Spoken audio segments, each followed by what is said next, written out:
Hello and welcome to the Ghosts and Folklore podcast. I'm Mark Rees, and on each episode, I investigate a different, weird, and wonderful subject. And on this episode, we are going to explore some extra creepy, real-life tales about spirits of the living. Or to put it another way, ghosts of people who are not dead, or certainly weren't dead at the time that their ghost was seen. Now, while we are going to focus on cases in Wales on this episode, this phenomenon isn't unique to any country or culture and has long been reported and investigated, such as in the late 1800s and the early 20th century when the SPR, the wonderful Society for Psychical Research, spent many a long hour looking into these cases in their early days. But what does it actually mean to see a ghost, a spirit, of somebody who is still alive? Well, to begin with, while seeing a ghost is always going to be a slightly scary or surprising experience for those involved, these kind of ghosts are usually, but not always, but usually seen as some kind of good omen. So instead of scaring you, they want to help you, to warn you of something, maybe of some upcoming event or tragedy, or maybe they can offer some comfort in some way. They could even be described as quite boring in a way, as quite dull. Fear not, the stories on this episode will not be boring and dull, but they could be quite boring, quite mundane, because you might not even realise that you've encountered one if you just see them walking down the road.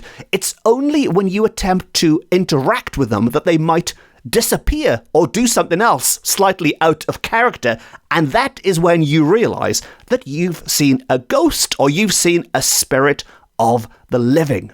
So, as a rule, seeing the ghost of somebody who is still alive was seen as a good thing, as opposed to seeing the ghost of somebody who was dead, which was probably a bad thing, because that meant they were either not resting in peace for some reason, or they were more maliciously minded and wanted to pop up and scare people and throw things around like some of the more mischievous spirits we've looked at on this podcast in the past. Although, as it turns out, one of these spirits of the living on this episode does indeed throw things about, but we'll get to all of that soon enough. Now, in Wales, these spirits were known as the Ysbryd Dyn Byw.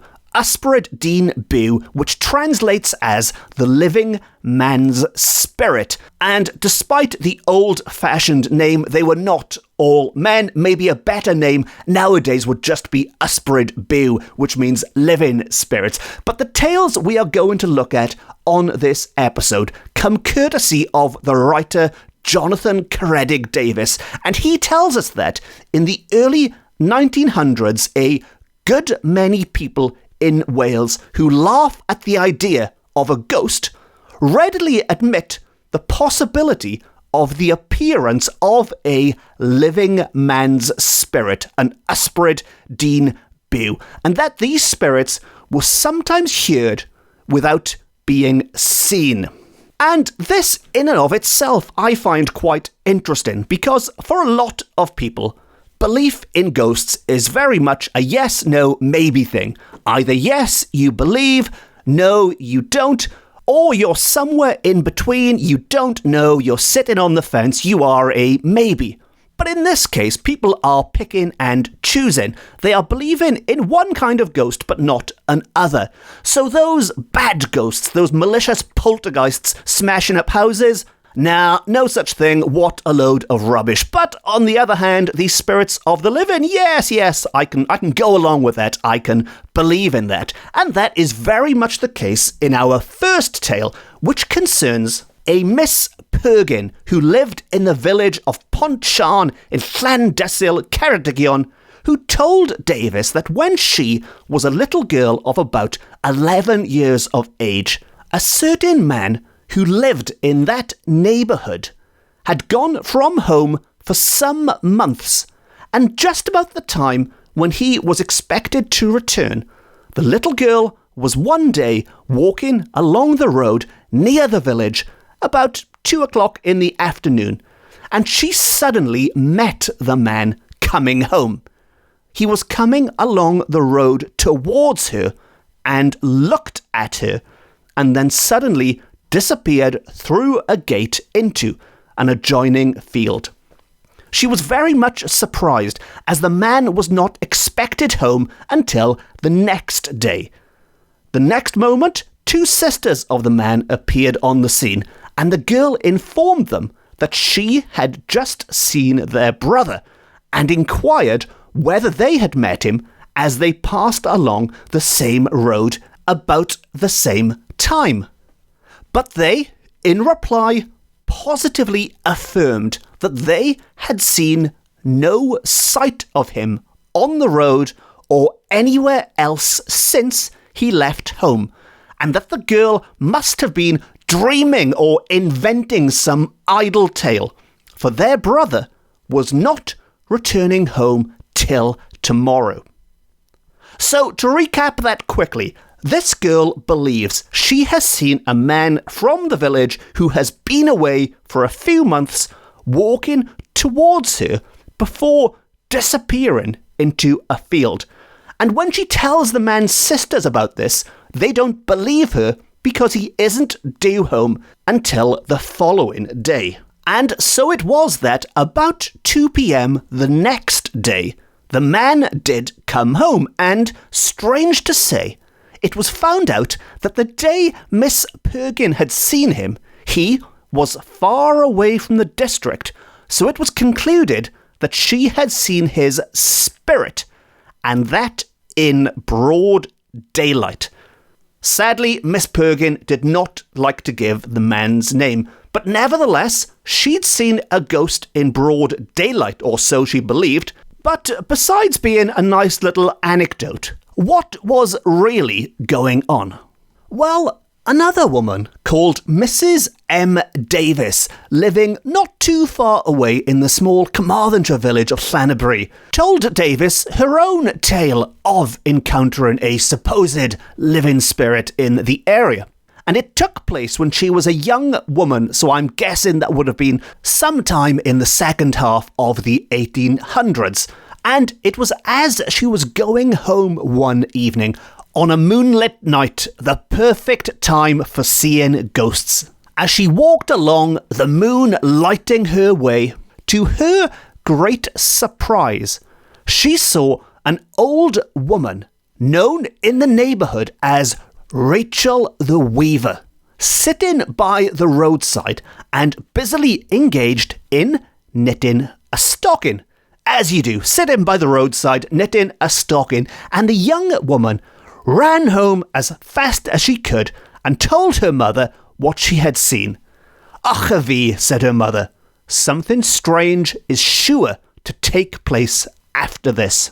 So this was a strange sight to see even back then. To see this old woman knitting by the side of the road in the middle of the night when the moon was out was unexpected, shall we say, and as such, her mother believed maybe it was some kind of spirit, some kind of omen, giving them some kind of notice of some upcoming event. But what could it all mean? Well, within a few days, a man named Thomas Davis of Cwmllan Wybrin died and was buried at the Capel Newydd.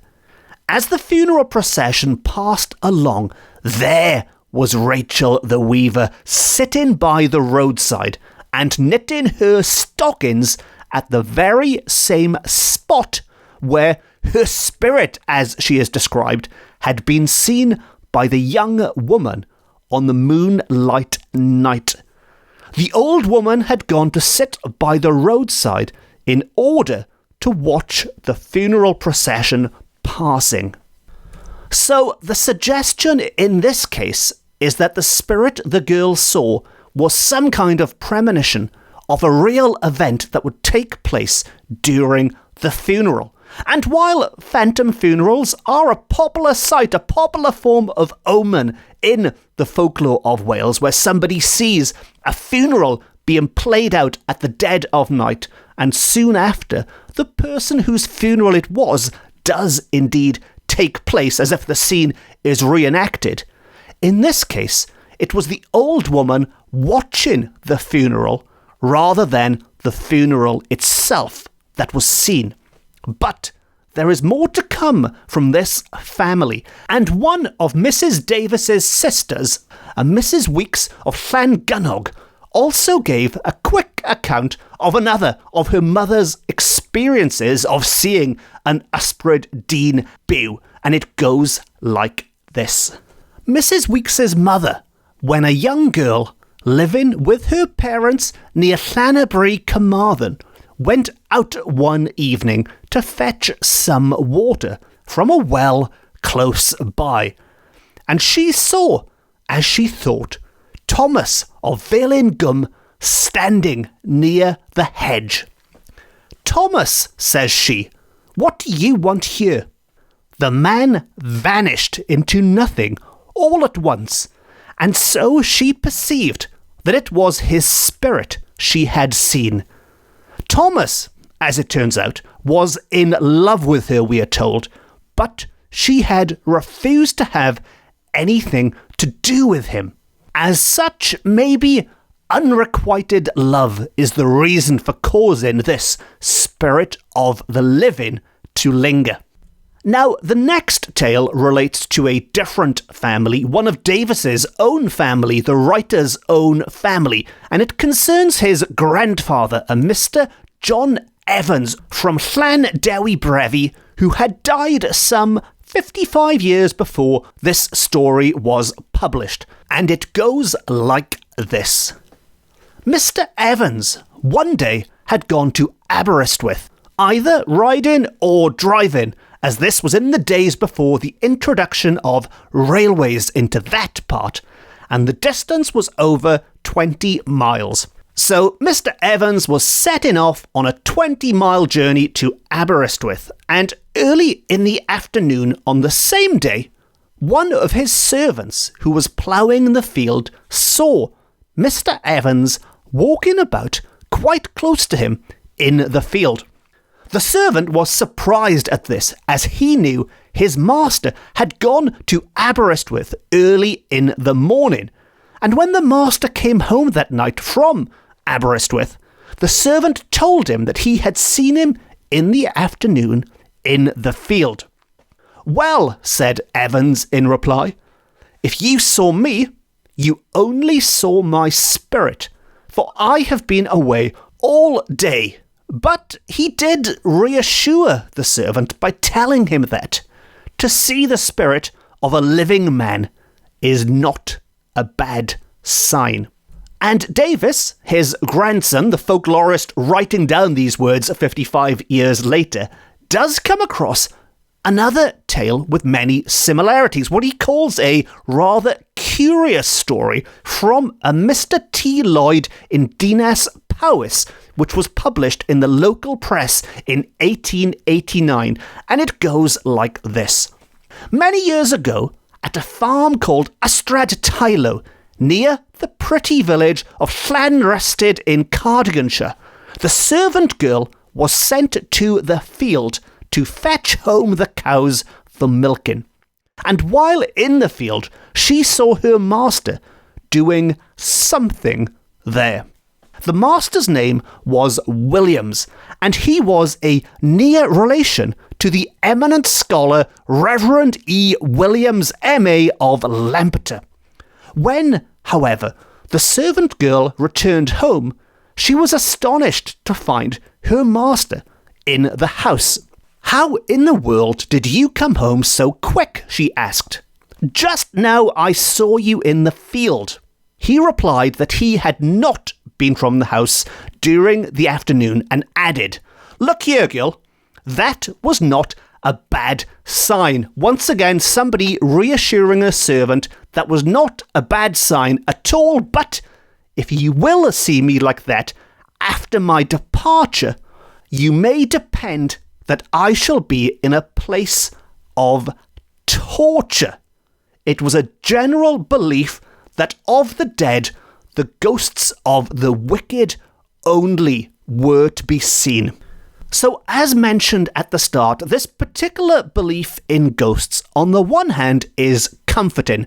If you see a ghost of the living, it's a good thing. They mean you no harm. If anything, they might do you some good. But on the other hand, it's incredibly ominous. Because if you see the ghost, the spirit of somebody who is indeed dead, they are not there for good reasons. As we are told in this particular case, they are wicked people and they are in a place of torture. And if you encounter a spirit on a moonlit night who is wicked and in a place of torture, that is far more terrifying than any spirits of the living. And on that slightly menacing note, before we wrap things up, I did mention that there was one case which does seem to combine both aspects of these ghosts, a spirit of the living, but one which engaged in some kind of poltergeist activity of throwing things. And for this, we are going to turn to Mr. Thomas Stevens, who is described as an intelligent old man from the neighbourhood of Mydroelyn in the parish of Llanarth in Cardiganshire, who informed Davies that between 60 and 70 years ago, his father, John Stevens, when a young man, was coming home late one evening after spending a few hours of pleasant time with a young woman of his affection at a neighbouring farm.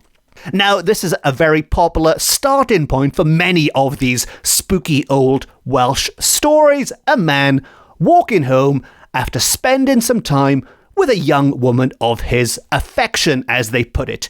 And it was during this time that as he was walking along a lonely lane, to his great surprise, he heard the sound of someone throwing stones about in a field which he was passing by. When he looked around, he beheld the spirit of a man of his acquaintance who was well and alive, throwing stones with all his might in a field where stones were not to be found. So not only did he see the spirit of a living man, he was, presumably, seeing ghostly stones. Yes, the spirits of stones. Bear with me on this one, but if you think about it, there is a ghost in a field throwing stones where there are no stones. So where are these stones coming from? Well, he's gathering them, summoning them from somewhere.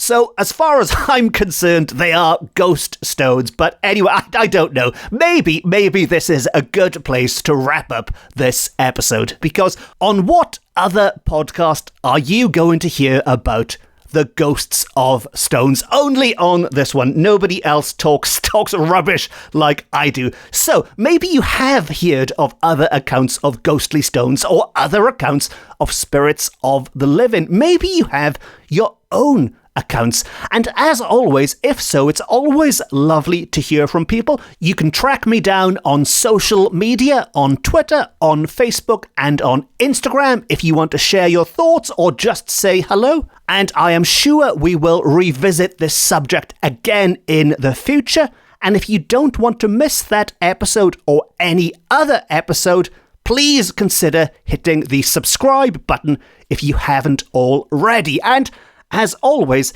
if you have enjoyed this podcast and you would like to support it, you can treat me to a coffee via my website, or just give it a quick thumbs up or 5 stars or a nice review or whatever the options are on whatever platform you are consuming this on. And finally, as well as a podcast, I've also published a number of books about similar weird and wonderful subjects, the most recent being Paranormal Wales, and they are available from all good bookshops, offline and on. And on that note, it just leaves me to say thank you very much for listening. Diolch yn fawr iawn am wrando. I've been Mark Rees.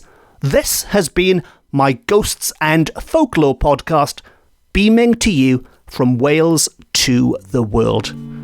Until next time, no star.